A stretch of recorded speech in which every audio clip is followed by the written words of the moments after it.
Hello and welcome to GC360, your source for the latest news and stories from the heart of our community and beyond. I'm Caroline Hubbard and we have a packed show for you today.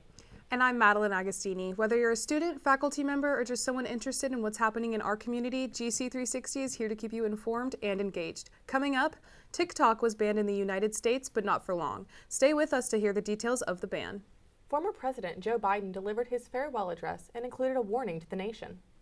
Donald Trump is now the 47th President of the United States. We'll take a look at the key points stated in the inauguration. This is GC360 News, where news comes full circle.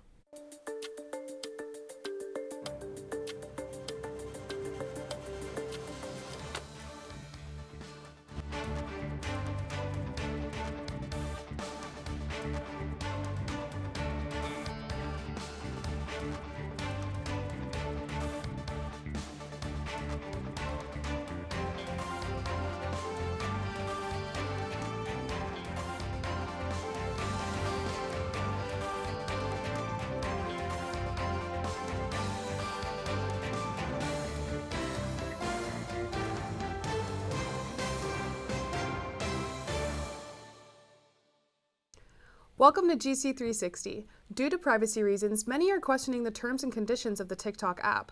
Earlier this year, the app was briefly banned in the United States. What do Georgia College students think about this? Whitney Welch has the answers. On January 19th, TikTok was banned in the United States due to concerns over data privacy and national security. The ban sparked a lot of debate, as millions of TikTok users were left wondering how they would connect, create, and entertain themselves without the app. 12 hours later, the ban was lifted in the United States. Senior Callie Hollerhoek shares her thoughts on how she feels about the recent TikTok ban. Since it was really short, it didn't really affect my social routine, but I did kind of enjoy it. Like not having the scrolling, it was nice for the 12 hours it was gone. I think the government should have some sort of like overview on it just for safety reasons, but regulations on like freedom of expression and speech, that's kind of a tricky situation there, especially with social media. Junior Avery Halseth shared her concerns about the age on social media and where the government should step in. With children under the age of 18, especially in like the younger ages, it's a little bit not that hard for me to make a decision about. I think under the age of like 13, even under 15, I think it is okay for government to be involved in that and like making regulations on age. Rhetoric professor Dr. Dreyer spoke about the benefits of TikTok on the digital community. Well, I think there are many ways in which TikTok does have a positive effect. In some sense, it has provided jobs for a variety of people by allowing people to kind of create their own lifestyles. That said, I think there's always some things that we have to be careful of, and especially for people that might have certain kinds of personalities, the tendency to go down rabbit holes is very easy to do with TikTok. Though TikTok is banned in the United States, it is still unavailable in the App Store. The app remains on a temporary hold during an ongoing legal and regulatory discussions over privacy and national security concerns. Reporting from GC360, I'm Whitney Welch. Former President Biden gave his farewell address before handing the torch to President Trump. He concluded with a warning to the nation about artificial intelligence, climate change, and the formation of an oligarchy. Margaret Peters has the story. On January 15th, President Joe Biden gave his farewell address, marking the end of an era. On campuses like ours, his message continues to spark conversations and reflections. I think one of the strengths was definitely the values that he was promoting, democratic values. Unity was a big one in his speech that he talked about, especially in a polarized era that we're in American politics. I did like that he wanted to focus it on unity and democracy. President Biden emphasized unity, climate control, and the use of artificial intelligence. This message struck a chord with students across the country. Political science major Anna Hunger shared some of her thoughts. Biden warns the American citizens about AI and its prevalence in society today and how it's becoming very dangerous towards us. He also warns us about a regime shift from a democracy to an oligarchy because of the concentration of wealth and power in the hands of a few. And he also warns us about climate change and how dangerous it's going to be if there's not immediate action taken towards it. President Biden's message serves as both a warning and a call to action. While some see his farewell speech as a hopeful reminder of the need for unity, others view it as a final urging for change in the face of growing challenges. Oligarchy that is forming in American politics, and I think those leaders, those future leaders are going to see that, and they're not going to forget it. They're going to remember his warning. They're going to remember other warnings and dangers that he talks about in the speech, and I think that's the part that's not going to be forgotten. As the American flag flies high, it stands as a symbol of the values mentioned. Democracy, unity, and the need for action now belongs to the people. Reporting for GC360, I'm Margot Peters. Donald Trump has officially been sworn into office, marking the beginning of his second term. During the inauguration, Trump outlined his visions for the next future seated next to tech leaders on stage. Dinah Welch spoke to GCSU members about their opinions. President Donald Trump's inauguration marked his return to office as the 47th President of the United States. Standing before President Joe Biden and Vice President Kamala Harris, Trump called out what he described as the failures of the current administration. I spoke with political science professor Brandy Kennedy on what she thinks stood out the most in Trump's speech. The one thing I thought stood out was how critical he was of the Biden administration. Biden was there, of course, offering support. And so I thought it was an interesting choice to be that critical of his administration. Noteworthy guests who were in attendance were Amazon's founder Jeff Bezos, Meta's CEO Mark Zuckerberg, Tesla and SpaceX Elon Musk, and TikTok CEO Xiao Chu. The presence of these high-profile leaders raised questions about the future of tech and business relations over the next 4 years. I talked with junior Callie Holierhoek to get her opinions on the attendance of these people. I think the message that Trump is trying to send with inviting all the big tech billionaires, especially putting them in the front row at the inauguration, is emphasizing his view and importance on incorporating technology into the economy. While the ceremony has historically been a gathering for industry insiders, the inclusion of such influential tech leaders signals a possible shift in priorities. I talked with mass communication professor Dr. Michael Dreyer on why he thinks that these specific tech leaders were invited. But then again, one of the other things that we know about Trump is that he really likes business people who do really well. And if you think about Zuckerberg, who is a multi-billionaire, you think about Elon Musk, who is a 100-billionaire, Tim Cook and others who have also made their billions as well. Those are the kind of people that Trump likes to align himself with. So I think it makes perfect sense that they were all there. The influence of these high-profile leaders could shape the nation's path going forward. Reporting for GC360, I'm Dinah Welch. Coming up after the break, we'll take a look at some bobcats who saw snow for the first time. A Georgia College professor was awarded a $25,000 grant to help local businesses. Georgia College is welcoming a new fraternity to our campus. All of this and more on GC360, where news comes full circle.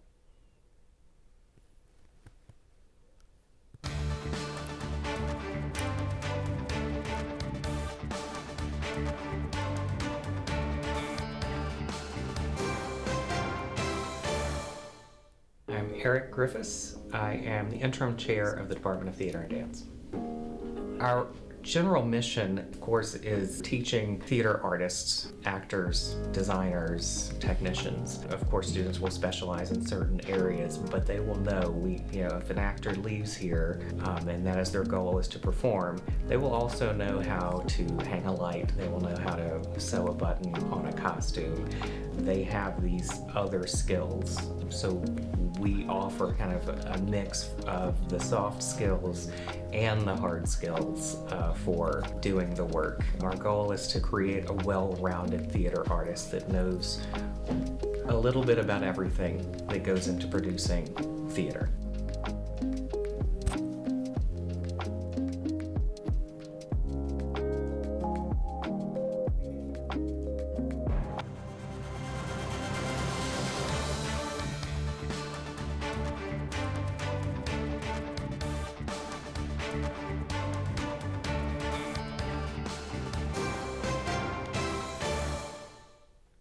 This is GC360. January welcomed the year with the first snowfall since 2014.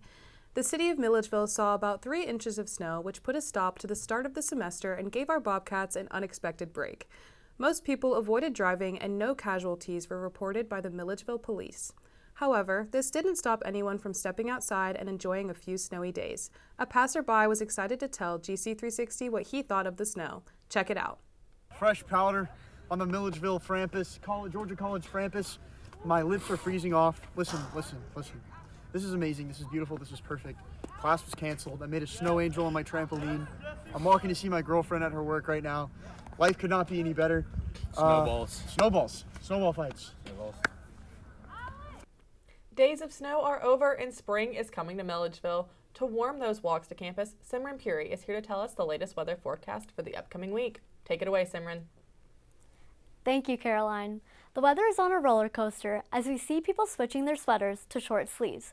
So let's see what's ahead of us in the next few days. Friday, we'll see partly sunny skies with a high of 77 and a low of 62. If I were you, I would spend it on front campus with some friends. We start off the weekend with a maximum of 76 and a low of 60. On Sunday, expect cloudy skies, but the temperature will remain high with a maximum of 76 and a low of 62. If you're planning out to try a new hairstyle, I'd hold off as the humidity might destroy it. Moving on, next week, Monday will have a high of 68 and a low of 53. And grab your umbrella because we have some rainy days ahead of us. On Tuesday, the rain will make the temperature drop with a high of 62 and a low of 50 later at night. On Wednesday, consider wearing some boots because showers will continue with a high of 66 and a low of 55.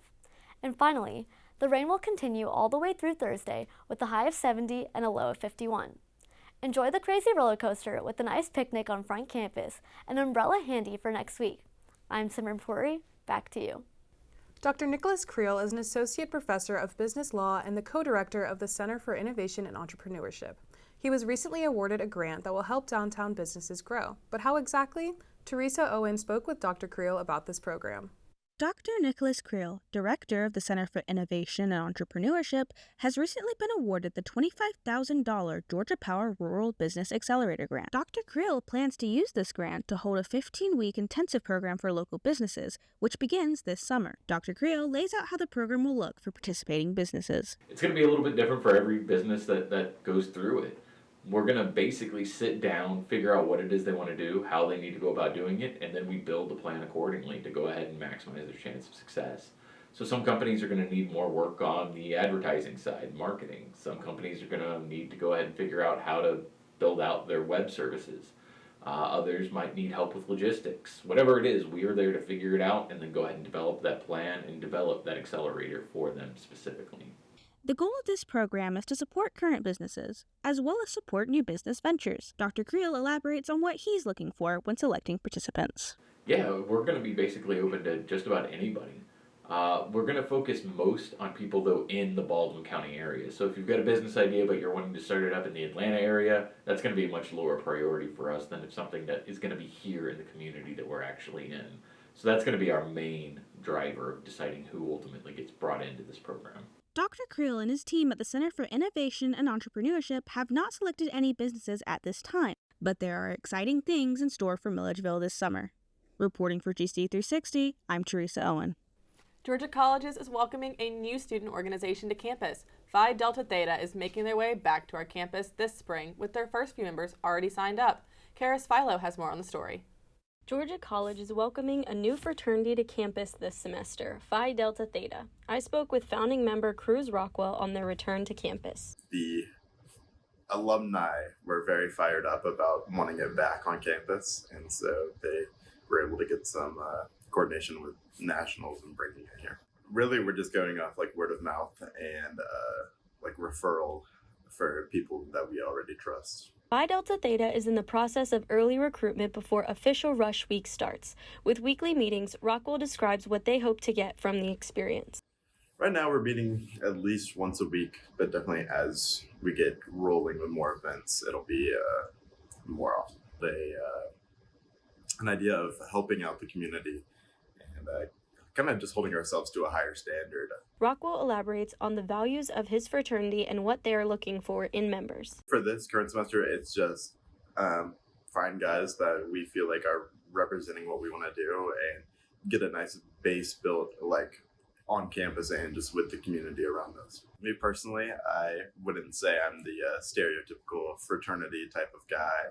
And I think that that's the cool part about a lot of our founding members here is that we've most of them are older, and they've had a chance to establish themselves outside of that. So I think that we're all bringing a very unique perspective to the fraternity we're trying to start. As of today, Phi Delta Theta has 12 recruited members and are excited to gain more. Reporting for GC360, I'm Karis Philo. Coming up after the break, Georgia College introduced a new website to replace Unify. How do students and faculty feel about this change? And stay with us as we answer the question of whether GC students prefer to learn online or in person. And Hurdy Hall's Natural History Museum is turning 20 this year. All of this and more on GC360, where news comes full circle.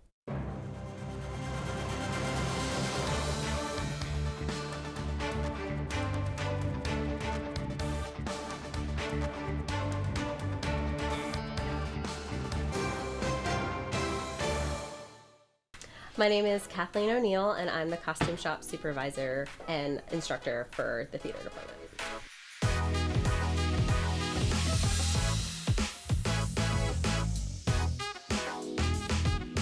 So the costume department does a lot of different things. It helps teach our theater majors what costuming is for theater in general and for film. A lot of students come in to be theater majors not knowing that tech is going to have to be part of their major, and they don't know how to sew, they don't know how a costume shop works, and so that's my job to teach them.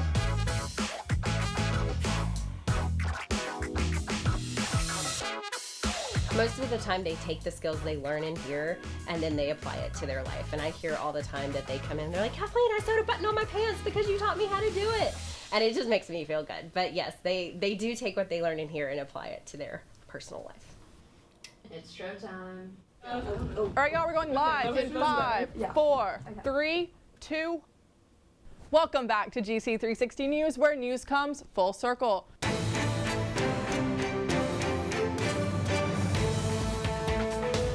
We're ready to tackle the new semester with a new crew, new stories, and new segments. For the stories that matter to you, be sure to tune in to Channel 4 News at 4 p.m. every Thursday, right here on MMBC TV Channel 4. Or you can catch us on our YouTube channel at GC360 News.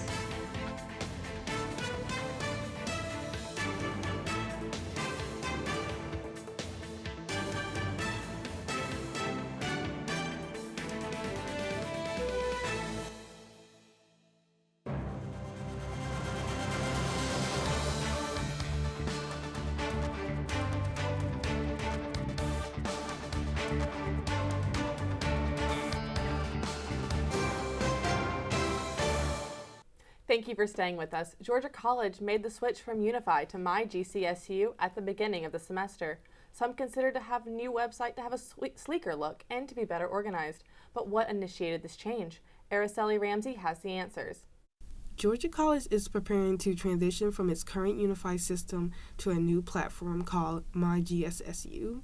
Starting January the 23rd, students, faculty, and staff will use this updated system for accessing news, registration, and other essential tools. Well, I think it's one of those changes that had to happen sooner or later. I think from information technology's perspective, they were trying to have two different portals, and that becomes a little bit hard for them to maintain. So I can see why they tried to move everything over to one portal. The switch has also introduced a more personalized feel for users, with features designed to enhance the experience. I do like the new website. I like that it feels a bit more personalized now. Whenever I go on, it tells me good morning, good afternoon, good evening, Cassie, so I think that's a nice twist to it. However, not all feedback has been positive. Some students have raised concerns about the layout and placement of key features, such as the news section. I'm not sure that I like the news being at the bottom of the page, just because I don't think too many students are going to scroll all the way to the bottom of the page to start reading the news, but I do think it is good that there is a new place for us to see those front page articles that are being published. Overall, the layout, honestly, in my opinion, has stayed relatively the same. You know, it's still the boxes that you would expect, but honestly, them just being out of order and not looking like the old Unify definitely has thrown me off in the first few days of using it, and I think that the color of the boxes, personally, like the aesthetic of the new website itself, is not my favorite. I think that maybe the colors are fine, the gold, the silver, the blue, the green that they use are good, but I think that maybe the layout could have been done a little differently, so maybe all gold in one row, all silver in one row, etc. So that's what I think about the new layout of my GCSU. But I do know that when I'm not logged in versus when I am logged in, it definitely feels different, and it reminds me, oh yes, I definitely do need to log in because the tiles are not the same. As the college community adapts to My GSSU, the platform will continue to evolve based on user feedback. Reporting for GC360, I'm Araceli Ramsey. Online learning is one of the many effects that COVID-19 had in the student community. Today, many online classes are preferred because of its accessibility and self-paced system. But do students prefer learning through a screen? Talia Hayes went searching for the answers. Georgia College provides diverse and dynamic educational opportunities that cater to the varied preferences and needs of its student body, ensuring flexible and accessible learning experiences for everyone, like in-person and online courses. First-year student Shannon Fernandez shared why she likes learning in an in-person setting. My favorite part would just be seeing new people in different classes, because not every class is the same. And it's also fun just getting to know the teachers as well. In-person classes often provide richer learning experiences, yet the trend toward online learning is rising. Many students appreciate the convenience of learning online, especially those juggling jobs and family commitments. Professor Cynthia Albee shared her thoughts. I think the students who take those classes do like them because, in my case, they're graduate students. So I think in terms of it being efficient, they love it. There's a lot of things that in a face-to-face class on campus I could model and demonstrate much more easily than I can online. Online classes tend to meet a lot less. And so, it does make you wonder, are people getting the same quality? For some, the safety and convenience of online learning are now preferable to traditional settings, reshaping educational norms. As GCSU continues to adapt to these educational preferences, the balance between online and in-person classes will remain a key focus, ensuring all students have access to quality education, no matter their choice of learning environment. Reporting for GC360, I'm Talia Hayes. The Bees are back at GC360 with Bee Rowan, and she's bringing the latest news in sports. What's news, Bee? Thanks, Caroline. Spring is just around the corner, which can only mean one thing: the start of baseball season at GCSU. So far, our baseball Bobcats have competed in 4 games. The first 3 were against the University of Tampa, but unfortunately, we didn't win any of these games. The team tried their hardest, scoring 4-5 on their first game, 3-5 on their second game, and 2-10 on their last one. Ouch, Bobcats. We did, however, compete in our first home game of the season against Southern Wesleyan University, where they scored 6-9 earlier this week. You can watch the next baseball game at our home stadium against Eckerd College tomorrow, February 7th at 6 p.m. Be sure to wear your blue and green to show the team your support. Georgia College's first ever teddy bear toss was held in late January. During this game, students were encouraged to buy or bring a new teddy bear and toss it on the court after the Bobcats scored their first point. All of the teddy bears were donated to the Baldwin County Department of Family and Children's Services. The turnout was a success, and on top of that, we won 77-75. In nationwide news, the 59th Super Bowl is set for this Sunday, February 9th. 4-time Super Bowl winners, Kansas City Chiefs, will be going against one-time winners, Philadelphia Eagles, at Caesars Superdome in New Orleans. Will you be watching all the action, or will you be like me, waiting for the halftime show? That's all I have for you this week. Back to you, Madeline. Thanks, Bee. The William P. Wall Natural History Museum opened 20 years ago and has since given over 90,000 free tours. The museum has had over 46,000 specimens and has worked with museums worldwide. Annie Mitchell spoke with the collections manager, Ashley Quinn, for more details. Opening in November of 2004, Georgia College's Natural History Museum and Planetarium, located on the first floor of Hurdy Hall, is full of artifacts and taxidermy for students and people in the community to come and visit. Open from 8:30 a.m. to 4:30 p.m. on weekdays Monday through Friday, the museum is a free immersive experience through history. Many of the artifacts are collected by students and faculty at Georgia College through funding and grants from places such as the repository for the National Park Service. The majority of the collection was excavated from the Badlands in South Dakota, but not limited to. Parts of the collection were also retrieved from Gainesville, Florida, Brunswick, Georgia, Gordon, Georgia, and parts of Utah and Idaho. Ashley Quinn, the collections manager for the museum, takes care of all the fossils and makes sure they are organized in a manner where people can find them. She also keeps track of loans and the condition of the fossils and specimens are in. We definitely love for students and the broader community to come by and visit. Our museum is more built like a classical museum. There's not a whole lot of bells and whistles or computers or screens to touch, but there's a lot of information here. The breakdown of the attendees is split into 3 categories: K-12 students, Georgia College students, and adults and families in the community. Many Georgia College students visit the museum as a part of a class assignment given by professors. The museum will be closing in May of 2025 for the construction of Hurdy Hall. The actual museum itself will not be renovated, but the renovations will restrict access into the museum. The museum will reopen in January of 2027. If you would like to schedule tour groups, we'll be taking them until April 26th. That's our last day. Just give us a call or visit the website to get in touch with us to schedule a visit. Reporting for GC360, I'm Annie Mitchell. We've had an eventful week on entertainment. Sophia Fontanias is debuting anchor, who is joining us today to give us all the tea. Welcome, Sophia. Thanks, Caroline. The Grammys left a lot to talk about. Kendrick Lamar's diss track, Not Like Us, won 2 Grammys, officially cementing the Kendrick-Drake beef into music history. Kanye West and Bianca Censori are the talk of the town after Censori showed up to the red carpet in a completely sheer dress. Bianca, blink twice if you need help. Back to music. Chappell Roan won her first ever Grammy for Best New Artist. This rising star jump-started her fame in 2024 and continues to amaze us with her music and advocacy. Beyoncé's album, Cowboy Carter, won 2 Grammys for Best Country Music Album and Album of the Year. Sabrina Carpenter graced the stage with a sweet performance, along with Charli XCX, Billie Eilish, and Doechii.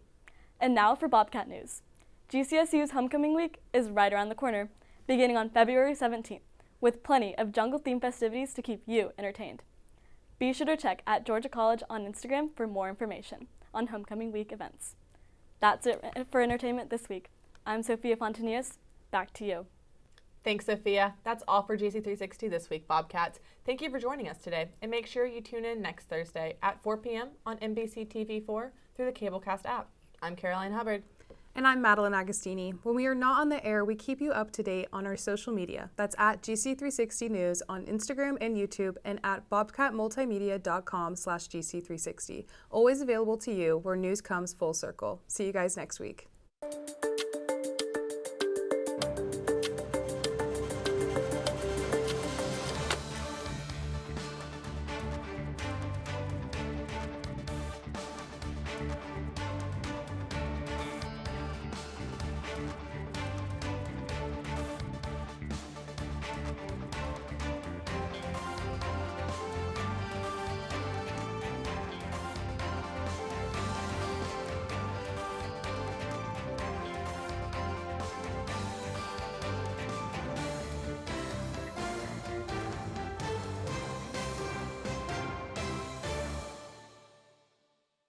I'm Eric Griffiths. I am the interim chair of the Department of Theater and Dance.